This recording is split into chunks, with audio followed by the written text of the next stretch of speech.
Hello there everybody, Sam's Trains here and welcome back to the railway. Today I'm looking at a lovely little pre-grouping steam locomotive by Hornby.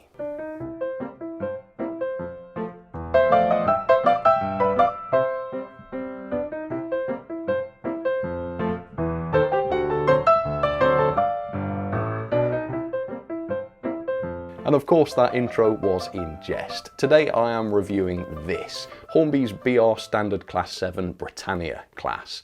And this was not a pre-grouping steam locomotive, this was introduced in 1951 by British Railways and it ran on the British Railways network.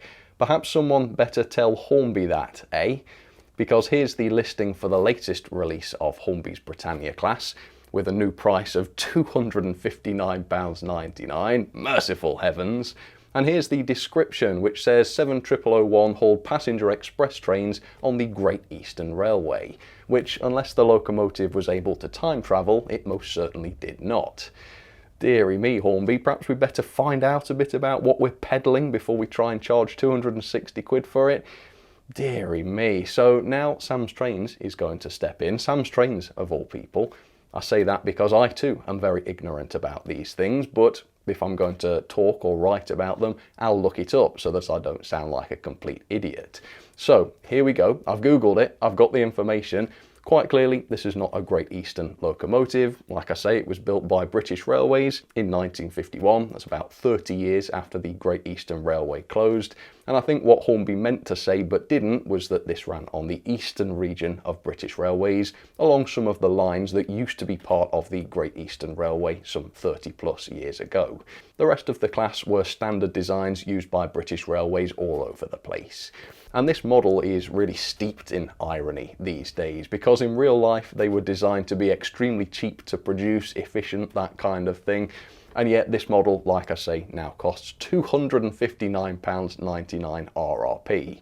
Back when I bought mine in 2020, the RRP was £199.99, so it's gone up by about 60 quid in 5 years, even though I thought it was incredibly expensive 5 years ago. So that's like increasing the price by the rate of inflation plus a tenner just for good measure. So insanely expensive for a model that's about 20 years old now. Hornby retooled their Britannia in about 2005, 2006, and that's the model that we see here, and it's the model that we see here, except the very newest one now has a 21-pin DCC socket. That is the only difference I'm aware of. So it costs a ridiculous fortune now, and if you want to pick up one of these, the retailer price is £209.95 at the moment. Rather you than me, but if you'd like to check one out, affiliate links down in the description. But anyway, I thought I would revisit Hornby's Britannia today, see what it's like. Is it worth that amount of money? Does it justify 260 quid? That's the maximum price you'll pay, more or less. So let's see what this is like. The lovely Great Eastern Britannia class. Yes, I'm confused as well. Alright, the Hornby Britannia, and for some reason the image quality on the front of the box is terrible. I don't know why, but it's very dark, the colours are off, poorly lit. Looks like one of my video thumbnails from 10 years ago, but I can reassure you the model inside the box looks a lot better than the model on the box, which again, from a marketing perspective, isn't really what you want, is it? But anyway, doesn't matter too much. Let me show you the end of the box. So the version I've got is number R3643. It's in the late BR livery. It's a Britannia class and it's Anzac, not Sir Hercombe. I think that's what the newest one's called, or Lord Hercombe was it. And it's number 70046 and this is DCC ready. Back in the day, these were 8-pin DCC ready, so if you're buying an older second-hand one, or older stock maybe, it'll be 8-pin. If you buy a new one, they've been upgraded to 21-pin. Don't know if there's any other differences besides that, none that I know of. Anyway, let me show you the back of the box. So this was classified as a 7MT mixed traffic locomotive, so ideal for both passenger work and freight work, which is cool. Then in the middle, we've got a brief history of the class. Feel free to pause and read that if you like, although I will give you some history in just a moment. And then on the other end of the box, you can see we've got Hornby's drawings, which are dated 2006. It's around that time that the retooled model came out. Not to be confused with the Triang Britannia or the 1980s Britannia. They were separate models. This one was new tooled from the ground up around that sort of time. Right, let's pull this out then and I'll show you what the loco actually looks like, as opposed to this weird photo on the front of the box, which should have been taken again with some lighting, but you know, call me pedantic, as many do. There we go. Look at that, totally different colour. Hopefully the camera can see that, look. It's totally different. I don't know. I'm not surprised though, are you? Well, there it is, the Great East. I need to stop saying Great Eastern. Let's stop. That's the last time I mention it, I promise. The BR Britannia, Standard Class 7. Right, pulling out, and it is a heavy model, I should say as well. Yeah, even inside the box, it's a weighty beast. Right, pop that down. Let's have a look at the instructions then. So, this is for the Britannia class 7MT and also for the Clan class 6MT. So I think those two locos use the same chassis, or at least the same chassis design. Inside then, basic lubrication points. This is same as usual. So axle boxes, crank pins. Then we've got locomotive to tender connection. Yeah, it's your same sort of screwed drawbar with a plug, probably a 4-pin. Accessories, you've got some accessories to fit, vacuum pipes, steps by the looks of it, a coupling for the front. And over here, body removal. So if it's got a speedometer fitted, I think it probably does, you need to use a nut spinner to get that off, so that's annoying.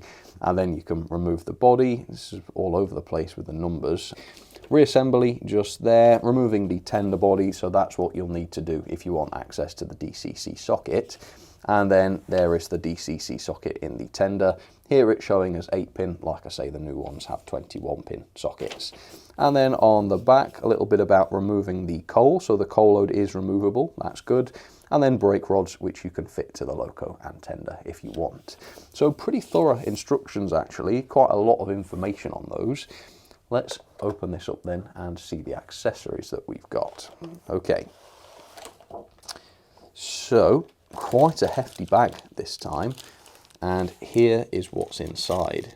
So noticeably we've got a set of wheels here with flanges on them. If you want to, you can use these to replace the existing wheels on the loco which don't have flanges, and then the loco will look more realistic, although it won't be able to handle tight curves. So only do this if you've got very realistic curves, or if you want to display it statically, something like that. We've got the brake rigging in here, we've got cylinder drain cocks here, pipework for the buffer beam. I don't think we seem to have any screw-link couplings with this loco, although the product listing for the latest release does mention those, so maybe the new release does come with that. If anybody's invested a small fortune on the latest release, does it have the couplings for the coupling hooks? Do let me know. Anyway, let's move on. Let's take a look at the loco and let's find out what the finish looks like for the first time in 4K. Here we go. A bit of plastic covering the loco. And there it is. And do you know what? It's not too bad. I don't remember this loco having such a good finish, but it does. It's got a bit of a shine to the boiler. I think Hornby's newer locos definitely do look better than this, and that's a possibility for the latest release. Maybe the paint finish will be much better on that. But this one's not bad. Yeah, it's definitely not too bad. And you can see how complex the tender is as well. I think this was one of those mechanised tenders which automatically shunted the coal towards the hatch at the front to make it easier to fire. I think that's what's going on with this. Again, please do correct me if I'm wrong. I might have done a Hornby there and talked total nonsense. But yeah, I think that's what we've got there. Anyway, let's lift this up then. Let's see what the weight is like. Yeah, it is very good. Yeah, it's very, very weighty, this. And here she is, the Hornby Standard Class 7 Britannia, although this one's not Britannia, it's Anzac. And strangely, the body is made of plastic. The body's plastic, the running plate is plastic, and yet this weighs a ton. It's very, very heavy. So it must be an extremely dense chassis on the inside. And this particular version of the model does not have that speedo fitted to it, which should mean I can remove the body a bit more easily on this. And I'll show you what that chassis looks like. But yeah, it is a very, very good job, isn't it? There's loads of detail, as you can clearly see. We've got good decoration too, which I think is great. You know, loads of lining, loads of complexity. It's not a £260 locomotive, obviously we all know that, it's almost pointless pointing it out, isn't it? But I will point it out. No, that's too expensive by about £100. This is a 160, 170 locomotive, that's what I would recommend paying for this. And looking at those full prices, I'm sure if they don't sell, they will be down to that sort of price before you know it. But yeah, it's a good job. Yeah, by the looks of it, it is a fine model. And we'll take a much closer look at this and its level of detail in just a moment. But for now, a bit of background and history on the real Britannia class in real life. The Britannia class, or BR Standard Class 7, was a BR Standard Pacific design to be used by British Railways, alongside the similar looking Class 6 and Class 8, of which only one was built. The Britannias were introduced in the early 1950s when 55 were built to the design of Robert Riddle's. The design drew from many successful locomotives of years gone by, using similar but upgraded boilers and fireboxes as seen on the Merchant Navy class, which is fascinating, isn't it? You can kind of see that looking at the loco, I think, but it had a simpler two-cylinder design, which was part of the secret to its success. As a BR standard, efficiency, lightweight and serviceability were all priorities. As a result, they were very popular with crews. Despite this, it would be only 10 years following the completion of the class before withdrawal began, and by 1968 all members of the class had been withdrawn from service, and all except 2 were cut up and scrapped. So there she is, up close and personal for you, Hornby's Britannia class. And yeah, on first glance, this is a very impressive model. Like I say, it's got loads of detail, much of it separately fitted, which brings a lot of complexity to the model. And as you can also see, the paintwork and the decoration has all been done marvellously as well. However, you may notice if you watch the channel regularly that I don't feature this loco very often, if at all. And that's because there are a couple of quality issues with this which really prevent me from wanting to run this. I always tend to find something else to run instead.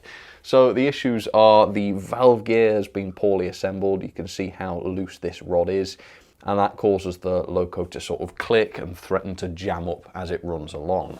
And this is not something that's kind of gradually happened over the 5 years that I've owned this loco. It was like this from day one, and I've had to make adjustments to it. I think last I checked it was running okay because I'd bent this rod out of the way of the other rods, but again, yeah, it spoils things a little bit. The other thing is this pony truck. It's just not a good design. Now, a lot of people hate the Hornby pony trucks like this because they don't actually move, and people say that's unrealistic and they should move. I don't really subscribe to that, really. I think as long as it works okay, I don't really mind. I mean, there's nothing unrealistic looking about this, really. But there is an issue with this particular design in that the tyre itself on this pony wheel is not rounded. Usually the Hornby wheels like this will be rounded so that these wheels can swing out over the rails on a curve or whatever, and then that curved shape to the wheel will enable it to re-rail itself. This one has no curve to it, so that when the loco swings over a curve or something, yeah, those wheels drop between the rails, and then when it straightens up, those wheels can't re-rail themselves, leaving the loco to run at this kind of angle. And as a result, I don't enjoy running this loco. I'm always looking at it thinking, is it going to derail? Is it going to derail? What's that rear pony wheel doing? It's just a bad design. So the quality of the loco is amazing. Considering how complex it is, it's been built very, very well, but there's just a couple of issues that have spoilt this model for me. Whether these faults extend to other examples, I don't know. I can only speak about the loco that I've got. Anyway, let's take a closer look at this. So, like I say, I think the finish is actually pretty good. It does have a plastic body, but that's not affected the finish too much, nor has it affected the weight. This weighs in at 471 grams, which is about the same as a Hornby Hush Hush. So it's a very heavy loco, and it's only a few grams away from a Hornby 9F, which did have the die-cast body. So yeah, the weight is not a problem. The running plate, despite being made of plastic, is perfectly straight. So I don't think the plastic construction is an issue for me. It's heavy, the quality's not being affected. Yeah, I don't mind the plastic body, it looks good. We've got the banding on the boiler, which looks fantastic as well, very, very nicely applied. And we've got lining across the running plate, very, very good. Lining on the cylinders, So a lot of lining really, and the side of the cab is very complexly decorated as well. We've got the running number 70046, class 7, with the lining of course, and even the window frames have been picked out. Now this loco with its RRP of about 200 quid, something like that when I bought it, does not come with the etched nameplate Anzac. This one is just printed on. According to the description, and the description is flawed in other ways, so I don't know if we can entirely trust this, but we will.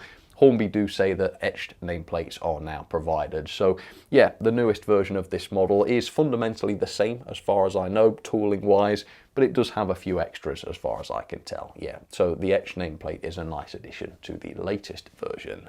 Here's a look at the decoration on the smoke box door. You can see we've got the running number and the shed code, etc. on there.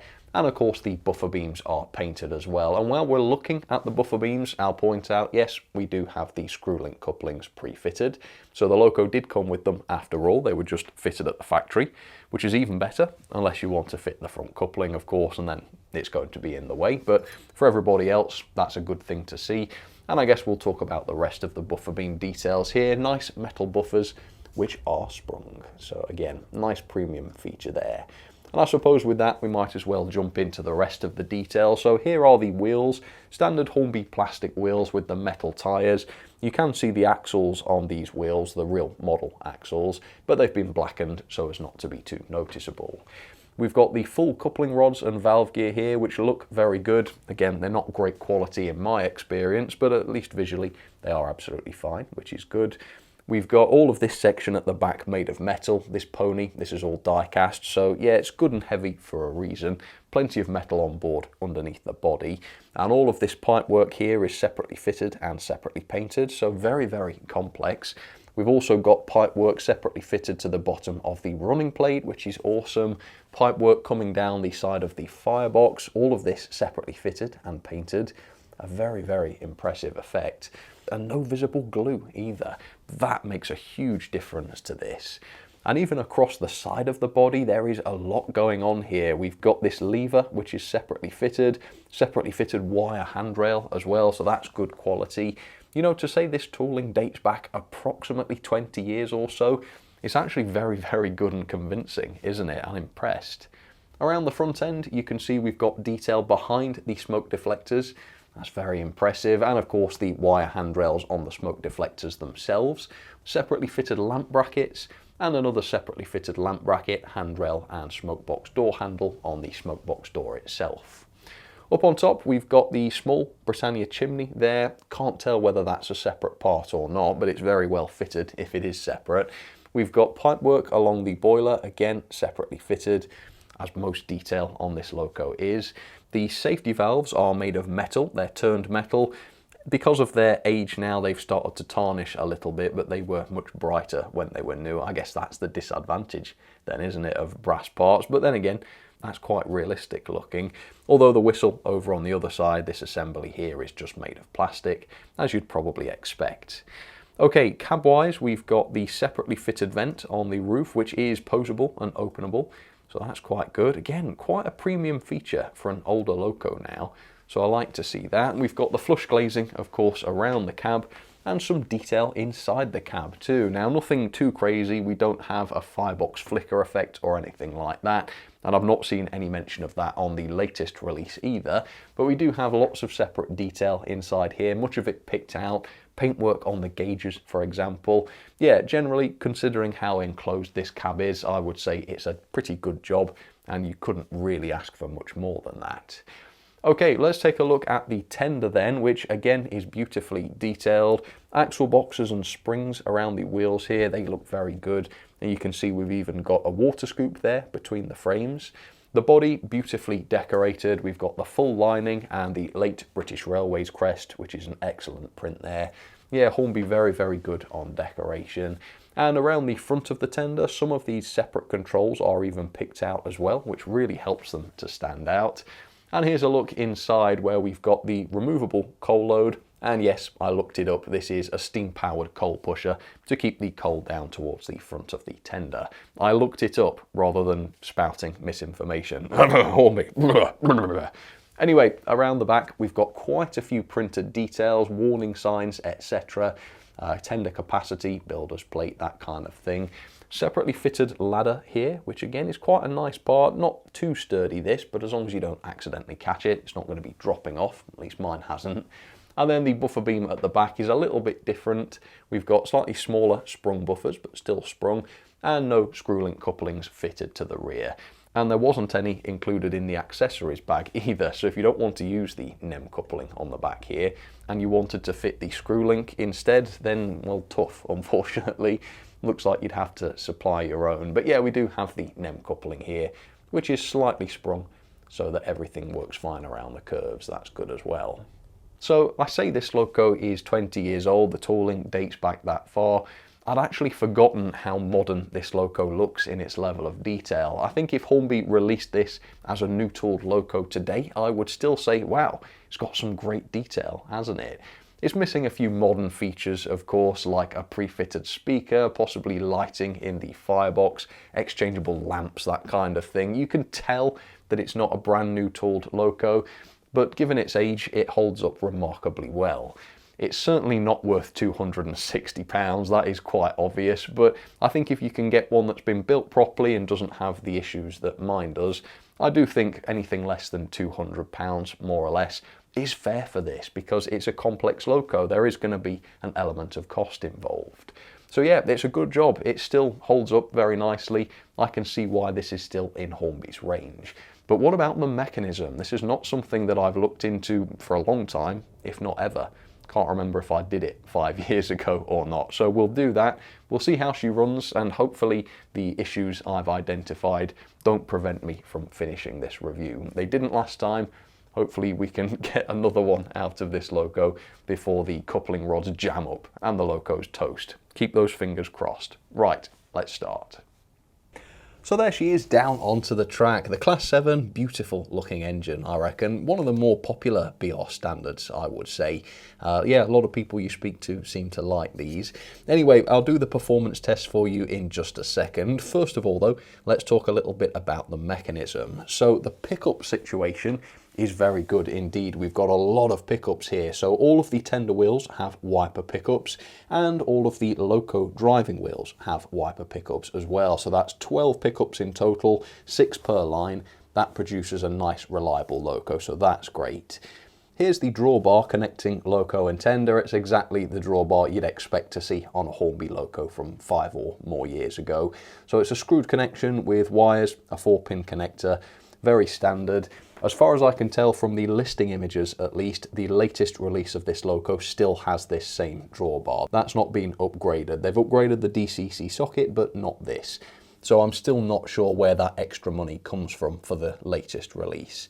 Anyway, the loco's base keeper plate is held on by just 2 screws, and the main base comes off, but then the pickup base is hardwired on, so you can't remove that easily for maintenance. But there is enough slack in the wires so that you can kind of pull it out of the way to at least access and clean the pickups and the axles and bearings as well. So it's not ideal, but it's still serviceable for the most part. We do have separate bearings on the driving axles, which is fantastic to see. Hornby almost always do that, so not a big surprise. Great quality feature there. And this wheel set is driven just by one axle, and it is the rearmost driving axle, which, as you can see, is geared here. So body removal is pretty simple with this one. It's held on with just 1 screw beneath the front bogie, and if you're careful you can do it without removing the front bogie, and with a bit of wiggling, yes, the body comes off. And here is the weighty metal chassis, very, very dense die-cast component this.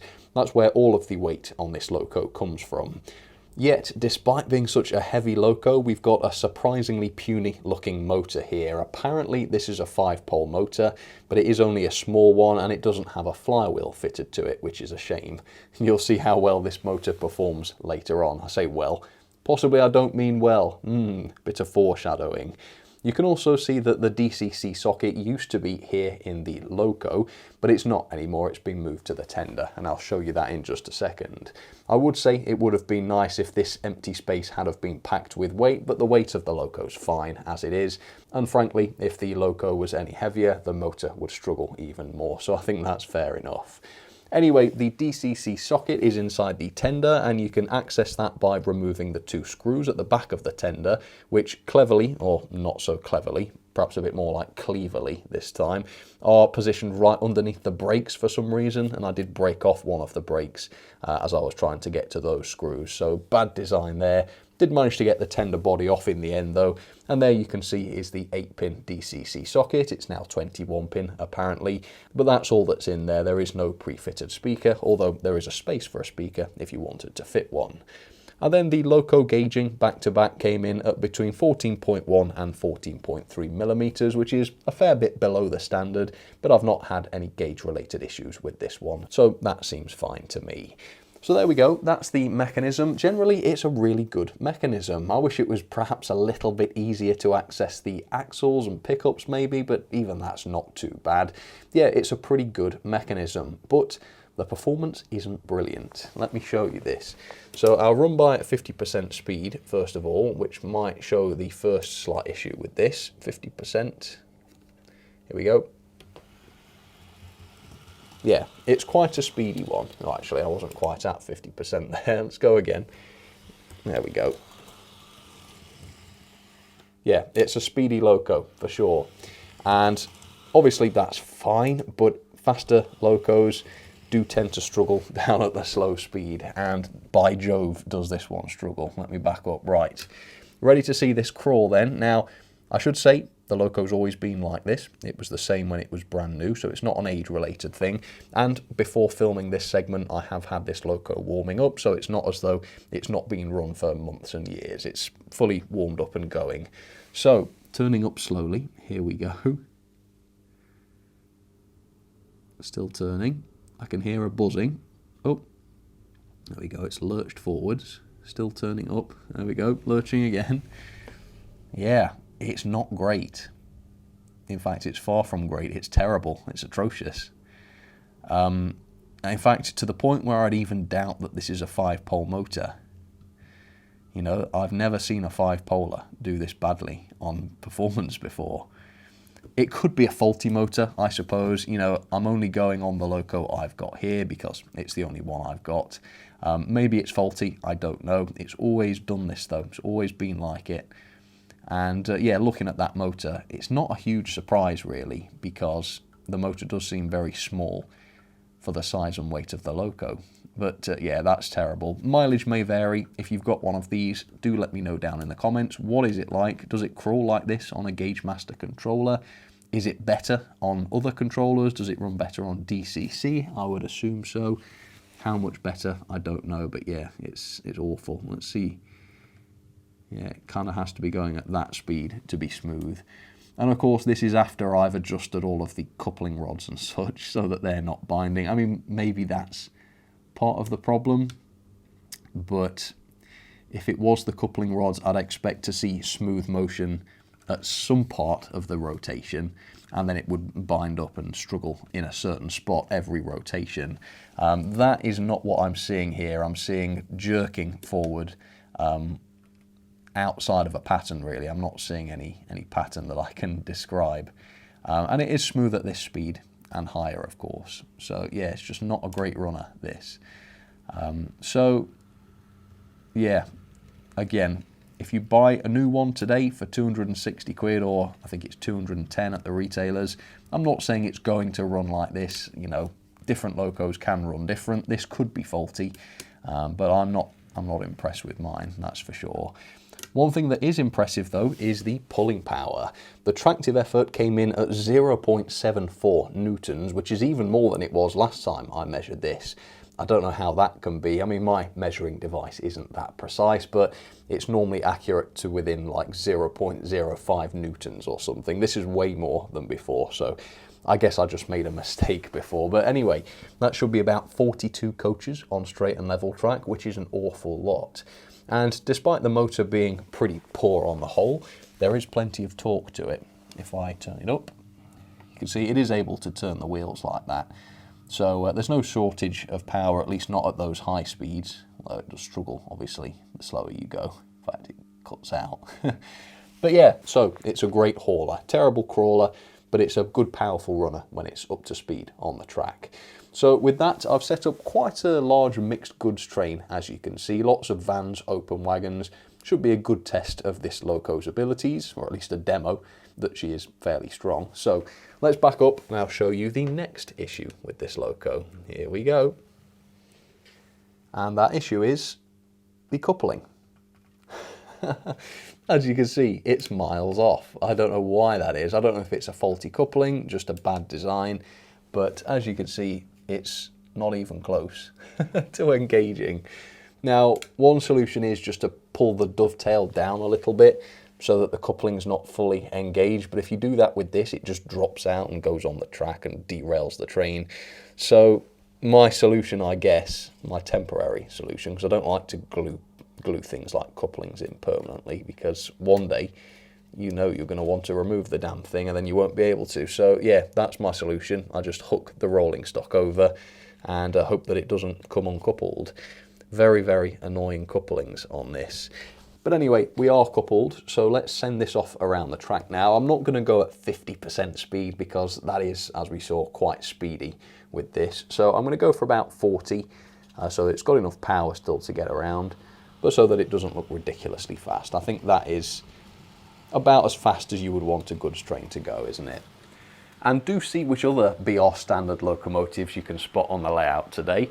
I'll give you the ones that are running though. So on the inside line we have what looks like another Britannia class, another class 7, but it is not. It is a class 6, a clan class. I think it's based on the same model by Hornby. It's not exactly the same, it has been modified, it's not just a repainted Britannia. But yeah, otherwise I think it's very, very similar, and the chassis may well be the same. But yeah, it's much the same, it runs very quickly, and funnily enough, I've had trouble coupling this one today as well, so it may have the same issue with its coupling too. But anyway, that can go at 50% because it's got passenger coaches. And on the inside line, I have a much older Britannia loco. This goes back many years. I think it's the first Britannia Hornby made back in the Triang days. Do you know what? It's a very old and primitive model, but it runs beautifully, still after all these years. It's not an outstanding crawler, it's not, but it is a better crawler than the new Hornby Britannia, because it can crawl. Look. Go on. It did it though, right? Even that millimetre that it crawled was smoother than Hornby's.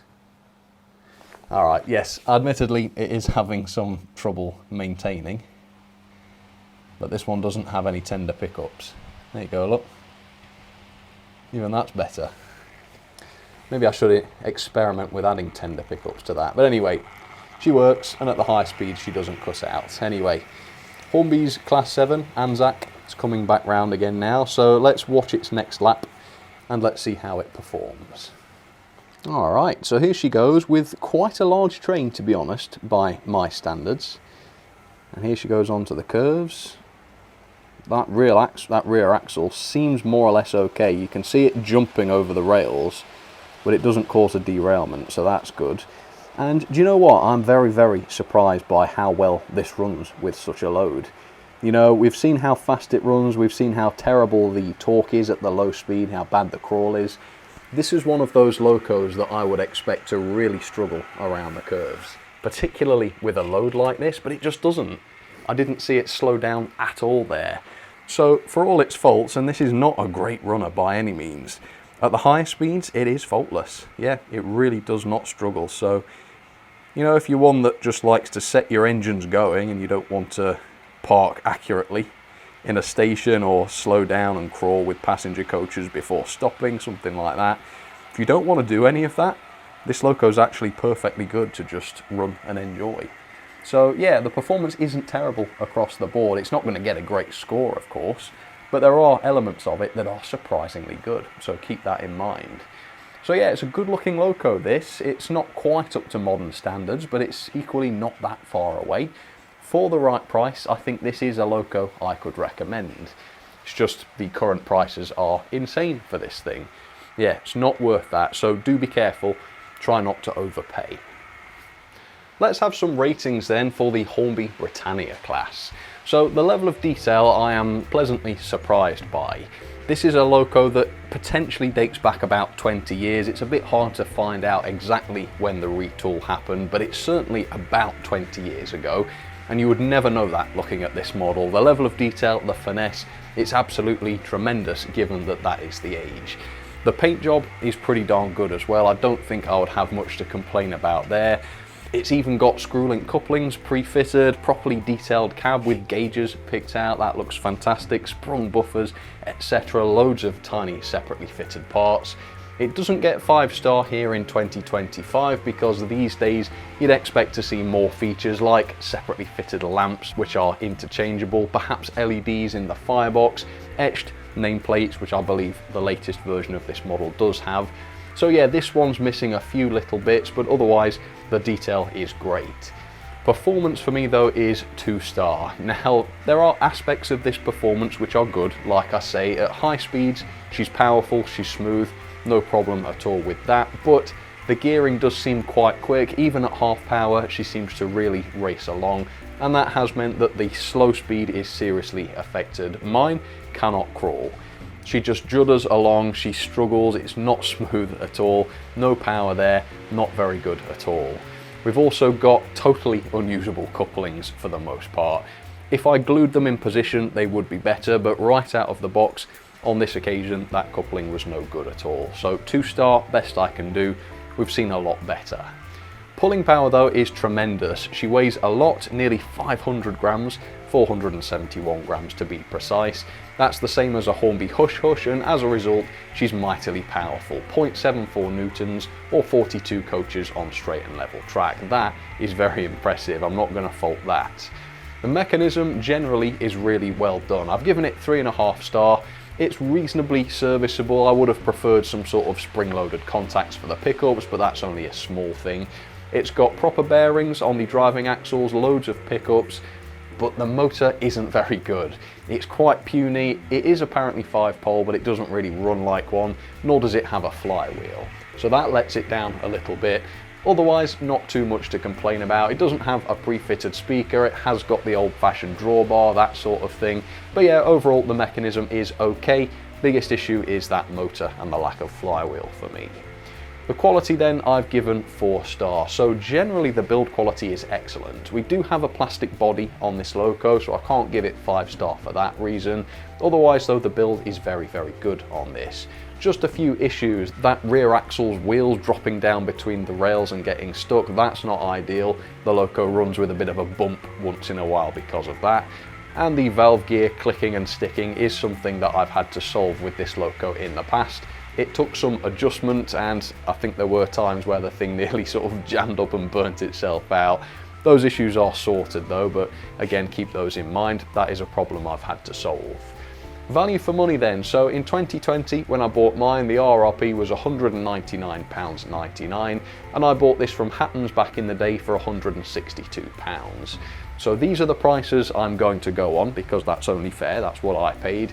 I would say 3.5 star for that. It's not a bargain, but it's also very, very detailed. It's got a lot to it in terms of separately fitted parts and such, so yeah, I think that is middle of the road fair value. Do bear in mind though, the new prices are £259.99 as an RRP or £209.95. I know that there are some differences between my model and the new one, but I've not seen any evidence that it's been majorly updated. If anybody owns a new one, please do comment down below and let me know if there are more changes that I'm not aware of. I'd be interested to know, but yeah, can't comment on that price really because I've not tried the latest release. Overall though, for my model, the one I'm reviewing today, that's a score of 7.21 out of 10 or a grade of D. Yeah, for a higher grade than that, it would have needed a more sensible price and of course better performance. Into the logbook this goes then, and it is 16th place above the Hornby Ruston 48DS and below the Hornby Lord Nelson. So like I say, just about recommendable, but don't go paying over £200 for this. I think that is very much what I would say. So there you have it then folks, thank you very, very much for tuning in for this review of the Hornby Britannia. Like most models, this has some good and some bad, so it's important to keep all of this in mind when you make your decisions.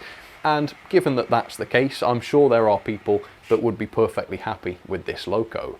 It does a lot of things good, it still looks fantastic despite its age, so from that perspective I think I could recommend this loco. With mine, performance has been less fun. I mean, the poor crawl may be a fault, it may not be, but I've had other issues besides that. The coupling rod's not working right, that rear axle on the pony, the coupling itself not working properly. I've had a few issues with this, so if mine's anything to go by, I don't think I would recommend this, but at the same time, if you really want a Britannia, it might be worth picking one up. You might get lucky and have no performance faults at all, and then you can keep the model and be happy.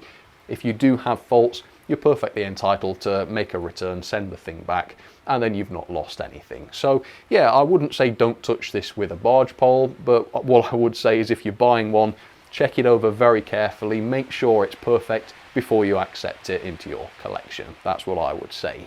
But for now, thank you very, very much for watching. I will see you again very, very soon. Please do comment down below. Let me know what your experience is with this model if you've got one. And I will see you again very soon for another review. All right, cheers folks. You take care.